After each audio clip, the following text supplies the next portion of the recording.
Hello, everybody. I'd like to try to do an example of machine learning. Uh, I found this on the web. It's pretty detailed. Uh, there are several examples there. I chose one to build a program to determine if a news item is fake news. Now, to do this, you first need data. So I downloaded data. Uh, and this is the kind of data I got. It has a number identifying the particular record, title, text, and then whether a human believes it's fake or real. In other words, someone classified these. And it was very easy to download. It's a comma separated variables file.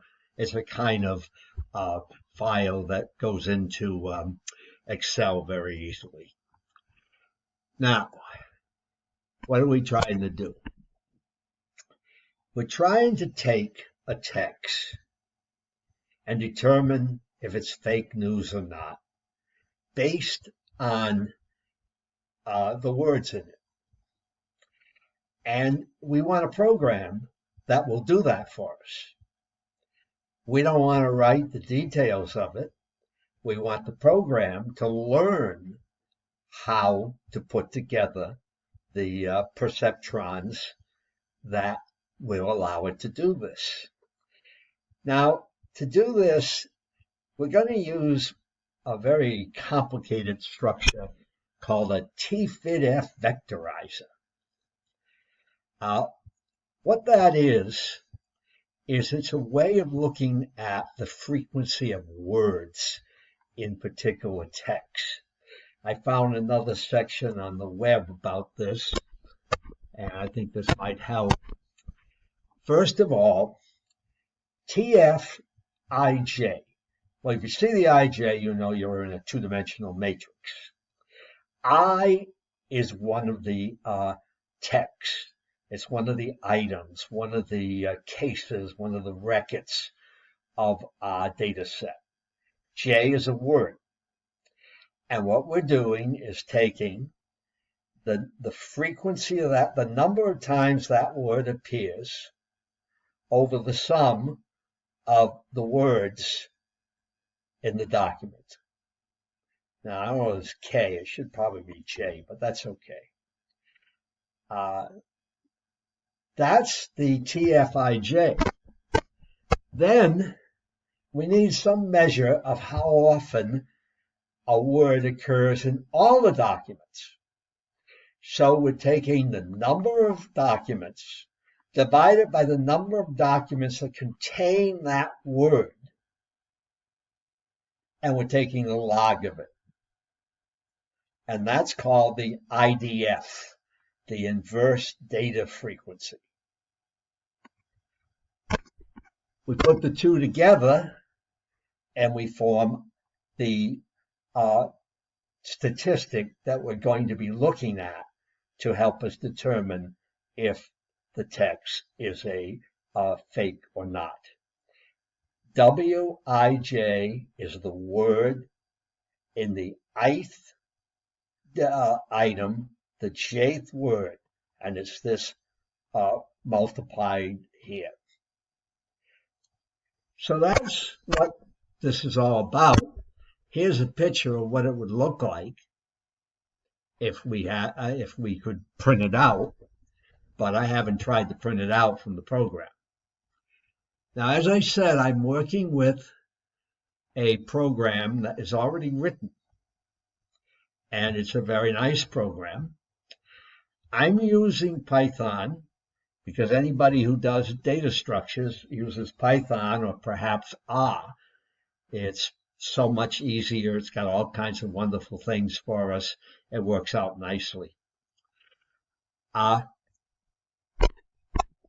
We're going to be using a program that will produce that TD-IDF matrix for us. It's called a tfidf vectorizer. We're also going to be using a program that will help build a classifier for us. And we're going to get an online learning algorithm called a passive-aggressive algorithm. We don't have to write it. It is there for us. We just have to give it the data. And it works. Now, to do this project, I had lots of trouble. I downloaded the data set. I ran the program in our usual data set. And unfortunately, it just didn't work. I kept getting told that I had not a number error. In other words, when it had computed the information, it did some kind of a division by zero or overflowed and it didn't produce real or fake. It produced a number it couldn't work with.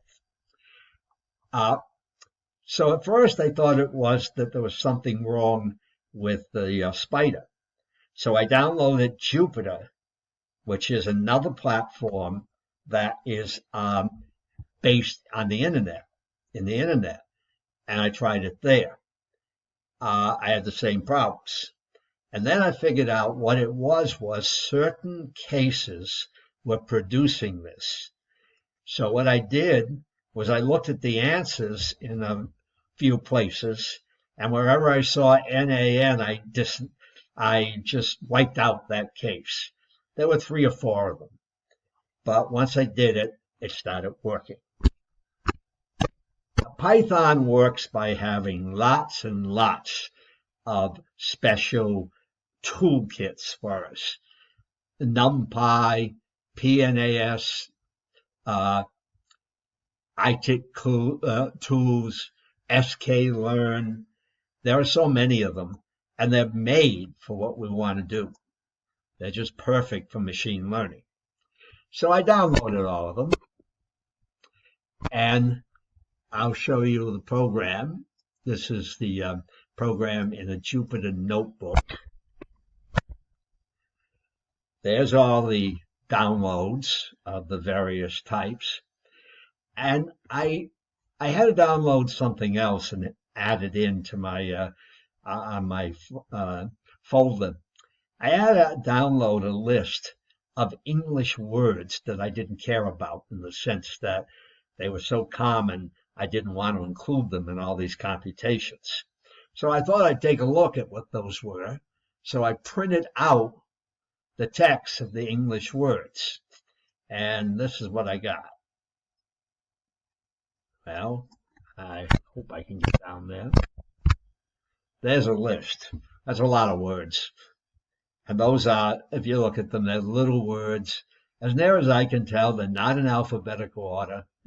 I don't know, maybe they are in alphabetical order if they come out in a more reasonable form. I just didn't check. So next, you get the text data, you get the data. And one of the glories of Python is that it reads files very easily. This one line here, df, well, I guess these 3 lines, this line here, df, read that. That is, it says take what's there and make a matrix out of it. And the matrix is called a data frame. And that's all you have to do to get it in. So none of this reading line by line and all of that. And you have to find out the shape, the heading of it, the labels. You do all this stuff, and then finally you can print df. And I not only print, well, I could show it to you, but I want to talk about something, the next line first. When you have a data set that you want to use for machine learning, you have to split the data set to 2 parts. one part of the data set is going to be used to train the algorithm. That is going to be analyzed by the algorithm, and it's going to try to get the right answers, and it's going to do it by torquing, changing, whatever, modifying the parameters that connect the perceptrons, the base, the weights. It's going to work on that. And the other part is a test set that you're going to run through the result of the training to see how well the computer, the algorithm does on test cases it's never seen. Now, to do that, you need a training set, and a test set. X-train is the text that we're going to test it with, and Y-train is the results. Is it fake or is it real? And the same thing for the test pots. I wrote those out to get a look and see what they might look like. I put them out in Notepad, and the training set looks as follows. OutSpy. You can see it's just the data. The answers are just fake and real. And this is the way I figured out that some of them were coming out NaN, and took care of them further down when it was computing values. I was getting the NaNs, so I could get rid of them. Now, what do you do? Well, the next thing is you have to call the routine that will create the TD-IDF matrix for you. This line here is really creating a shortcut. It's giving you that name to mean all of that, because it's just too much to type over and over. So it creates a smaller name for it. And then it takes the training set and it puts it through this vectorizer, and it does a fit and transform. What that is, it's running the machine algorithm. It's working on it to try to get it into the right form. And it produces tdf.train and tdf.test. Then we take those and put them through the classifier. So this creates the data, apparently, for the classifier. This, again, substitutes PAC for the word, the name. The maximum iterations means that's the number of times we're going to go through the complete attempt to change the parameters. We then apply the PAC. We fit it to the training data. Fitting means training it. So we train the PAC to get the right answers. Then when it finishes, we have the PAC, we ask it to predict what the answer should be for the test file. So the PAC is created up here, makes a program to classify, and then it's used down here on the test file. And what we do is we check the test file versus the answers for the test file versus the answers that the PAC got, and we compute how accurate it was. This program was 94% accurate on the test data. So I thought that was pretty good.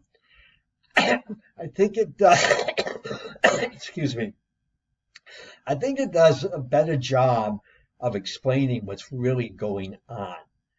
Now, again, We could go through programs that actually show the matrix and do each step of it.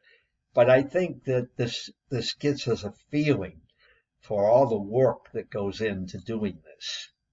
And it also gives us, I think, a pretty good feeling of why people like Python to do it so much, since so much of it is there to do it.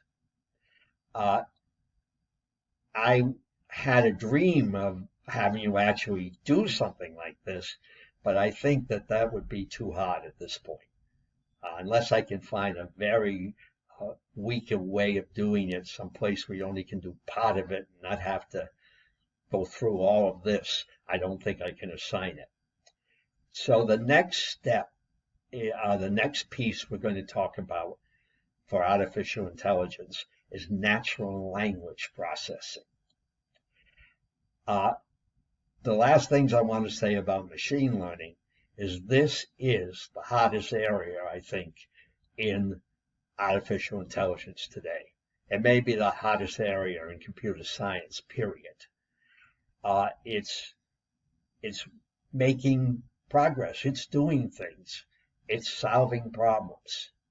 And 95% of businesses say they want to use it for something or other. You'll see so many places and so many magazines where they're arguing that they're using AI. Google is very much involved in it, as you might expect. So that's what I wanted to say. I realize that some of you are on your way home. I wish you luck. I hope that you have no trouble on your trip home, and I hope you feel you take care of yourself, because we don't want anything to happen to you. We want you to all come back very happy. And that's it for now. So I'll see you later. Bye now. I gotta figure out how to turn this off. Shouldn't be saying that in front of you while it's still running, but I haven't.